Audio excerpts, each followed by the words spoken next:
তখন মামা অনেকক্ষণ ভাবলো যে উত্তরে সে কি বলবে। মনে মনে বলতে লাগলো, স্বামী আমাকে ক্ষমা করে দিস, কারণ আমি জেরিনের কাছে মিথ্যা বলতে পারবো না। এই বলে সে সবকিছু খুলে বলতে শুরু করলো জেরিনকে। জেরিন এটা শুনে কান্না করতে করতে বাসা থেকে বের হয়ে গেল, চলে গেল আমাদের বাসায়। বাসার গেট দিয়ে ঢুকতে যাবে, ঠিক তখন ভাইয়াকে দেখতে পেল।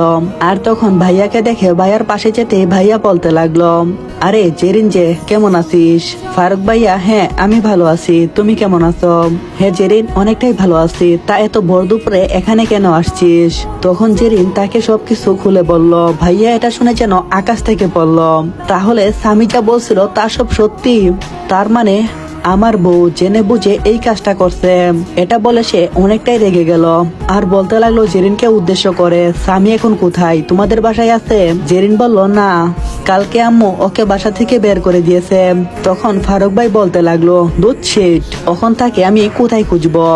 আচ্ছা জেরিন, তুমি এখন বাসায় যাও, আমি এই ব্যাপারটা দেখছি, আর খবরদার এটা কাউকে বলবা না। জেরিন বলল, আচ্ছা ফারুক ভাইয়া, আপনি তাড়াতাড়ি স্বামীকে খুঁজে বের করেন, তা না হলে আমি বাঁচবো না। ফারুকের এখন আর বুঝার বাকি রইল না যে স্বামী জেরিনকে অনেকটাই ভালোবাসতো, আর জেরিনও স্বামীকেই ভালোবাসে। তখন জেরিন কান্না করতে করতে সেখান থেকে চলে গেল। আর ফারুক মনে মনে ভাবতে লাগলো, যে কারে হোক না কেন সে আমাকে খুঁজে বের করবে। আর এইদিকে আমি হসপিটালে বসা।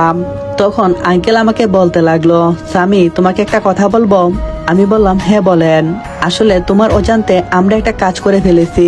তখন আমি বললাম, কি কাজ করে ফেলেছেন? তখন তিনি বলতে লাগলো, আসলে তোমার চেহারা। এই বলে তিনি থেমে গেলেন। কি হয়েছে আমার চেহারার? আমাকে সবকিছু খুলে বলেন। তখন তিনি বলতে লাগলো, আসলে আমার একমাত্র ছেলে। এই বলে সে কান্না করে দিল। সে কেন কান্না করছে আমি কিছুই বুঝে উঠতে পারলাম না। আমি বললাম, তার কি হয়েছে আঙ্কেল? তখন একজন বলতে লাগলো, সে আর এই দুনিয়াতে নেই। কালকে রাতে ওকে খুন করা হয়েছে, আর তার চেহারা তোমার মধ্যে ট্রান্সফার করা হয়েছে। আমি তখন থমকে গেলাম। বলছেন কি আপনারা? এস আমি। তখন তারা একটা মোবাইল থেকে ফটো বের করে আমাকে দেখালো। তখন যেন নিজের চেহারাটাকে নিজেই চিনতে পারছিলাম না। হাত পা যেন কাঁপাকাঁপি শুরু করে দিয়েছিল। এটা কে? এটা তুমি? আমি বিশ্বাস করি না যে এটা আমি। এই বলে পাগলের মতো করতে লাগলাম। তখন তিনি বলতে লাগলো, শান্ত হও স্বামী, এখন তুমি ঠিক আছো।